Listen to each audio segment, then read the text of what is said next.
or negatives for like the last 2 weeks. So I gotta get this place up to temperature. But we are working on my girlfriend's 2014 Jeep Compass 2.4 liter. And we are going to be diagnosing a leaking, I think, thermostat housing, but we're gonna find out for sure. So if you look right there, you can see some coolant puddled. And this is a very common issue. The coolant puddles on the intake manifold when these gaskets go, or the thermostat housing itself cracks. So we're gonna pull a couple things off here and see what we got. Step one, I'm just gonna pull this engine cover off. I'm gonna clean up around the oil cap while I'm under here.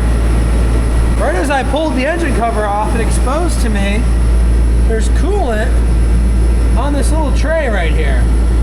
So I might just have a leak on one of these hoses or those clamps. So I'm going to pressurize the system and find out for sure.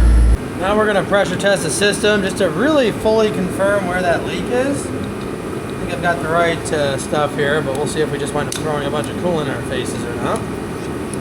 Nope, that is working. Go to about 15 PSI, nothing crazy. Nah, that's not holding. If you look really close, it's bubbling out of that hose fitting to where that housing is. And I don't think it is on the other side, but we might reclamp that anyway. Let's see what we can do about this. I put the cap back on here for a second. The question now becomes, is this leaking because of the housing being cracked, or leaking because the hose is just loose because that plastic clamp is bad? So that's what we're gonna find out now. So the first step here, we're just gonna pull this vent line, or not vent line, to the coolant overflow reservoir line. Now we can see it better. I'm gonna go ahead and just cut these clamps right off. A, I don't trust them anymore because of how old they are, and B, this one's obviously leaking, so I'm gonna need to put a hose clamp on it, and I'd rather they just both look the same. Not that that matters that much, but I'm a little OCD, whatever. Alright, I'm gonna have to get us a Dremel or something.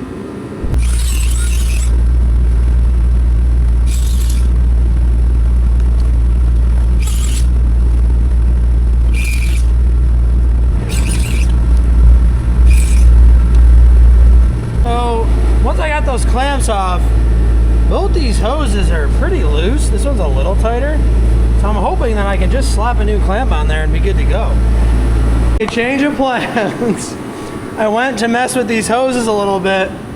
This thing cracked off with like 0 force. This was so close to catastrophic failure. I'm so glad that I went to wiggle the hoses. I wanted to pull them off and check for cracks. Well, I guess I checked for cracks. That is amazing. That was so weak. Look at that. Look at that crack in there. That thing is just oh, I don't want to get that in the, hang on. Make sure I didn't get that in the cooling system. But look at this plastic, guys. That just crumbled. I can break this apart with my fingers like nothing. That's amazing. I've never seen that in my life. All right, let's see if this one has the same problem when I take it apart. That's incredible. Never seen something. Yeah, look at that. Broke right off. That was no force. Wow. I'm really, really glad that I caught this and didn't just slap this back together with new clamps on it. That would have been miserable. Holy crap, man. Thing shot. What is also interesting is that this has a part number, or like a handwritten note on it, thing on it. So I don't know what that's all about. But, all right, we got no debris in there, but watch this. I don't want to do this over the car. Look, ready? It's just like, it's like paper. There's no strength left to this plastic. It just cracks like absolutely nothing.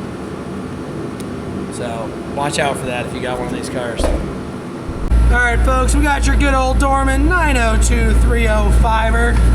This is a aftermarket part, and you have to buy an aftermarket part unless you want to replace the entire hoses in both directions, which would be fine, except we don't need to do that. So the only thing that I'm worried about, I don't know if this clip is gonna fit into that hole properly, but we'll make that work. I do believe it's the right part. I checked it in the store, so we should be good. The fittings are the right size. Yeah, we should be all right. I may use hose clamps though. I haven't decided. These spring clamps are nice, but we'll see.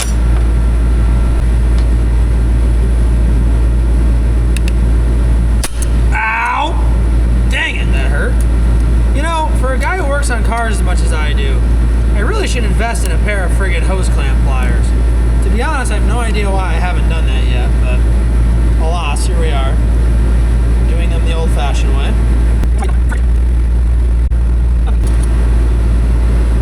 Let's see if this clips in. Yeah, I was afraid of that. I'm gonna have to knock this bracket open a little bit, I think. But otherwise, it should fit, so it's not a huge deal. This part technically does not fit this vehicle, but dimensionally it's the same. I probably should get a friggin' Dremel, but it's a pretty sharp file. I think we'll be good.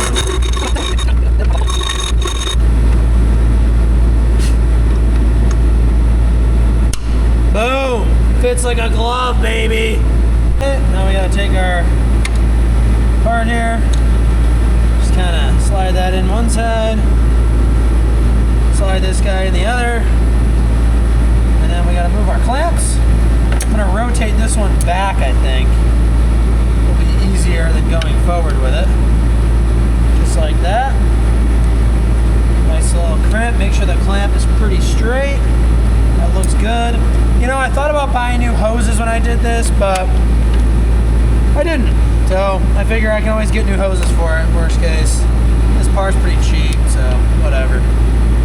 I'm gonna keep these aligned. Oh man, I'm not gonna fix it, but just for pure OCD reasons, I wish I had had these on the same direction. Son of a friggin' gun, man. That's gonna bug me.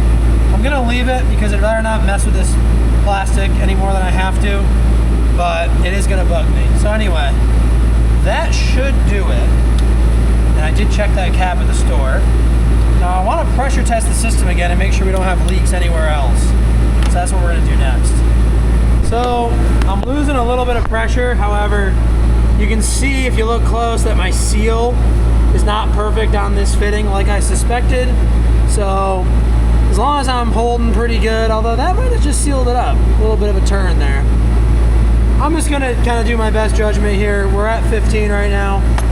That might hold now, but I don't want to go too far down the rabbit hole because if that's, you know, a known potential leak point, I don't want to be diagnosing something that's not actually there. But I'm just going to try to find, and there's still some coolant in there, but it'll go away. I'm going to give this thing a really good undercarriage wash in the spring. It's filthy under here. Unfortunately, upstate New York is rough on vehicles for that. I'm going to try to look at all the coolant lines, just make sure there's nothing alarming. They're tucked down pretty low. That's a plastic housing too, so I just want to give that a good look. It looks okay from the top. I can't really see the bottom. It's not dripping or anything, so I'm gonna just assume some of this stuff is okay unless it proves otherwise. But these plastic housings for the thermostats are known to break as well. But there's no coolant residue over here, so I'm not too worried about that. That's also been replaced already on this vehicle apparently, before I knew her, so that should be good. And yeah, the one into the radiator looks fine. That clamp's a little rusty, but I'm not about to mess with that. I think it's okay. Any coolant on there I think is just from us today. I don't see anything pushing out, so we're good there. Our coolant level is still plenty high. It is below the add mark technically, but this is just an overflow reservoir, so it doesn't hold any pressure, really do anything. I got some coolant at home. I'll just top that up real quick, but isn't gonna hurt anything at all. But yeah, so from what I can see, I think we're in pretty good shape. That clamp down there on the radiator, you probably can't even see it, but looks okay from here. So I think we're in good shape. All right, so I let this sit for 5 minutes or more. We're right at 15 basically, so I think we're in really good shape.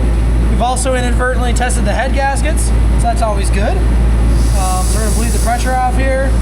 We'll take our fitting off and put the cap back on. We'll start the vehicle, make sure that we're in good shape with it started, check again for leaks, and then we'll call this one good. Okay, I'm just gonna look now for anything weird going on, but like I said, we should be good.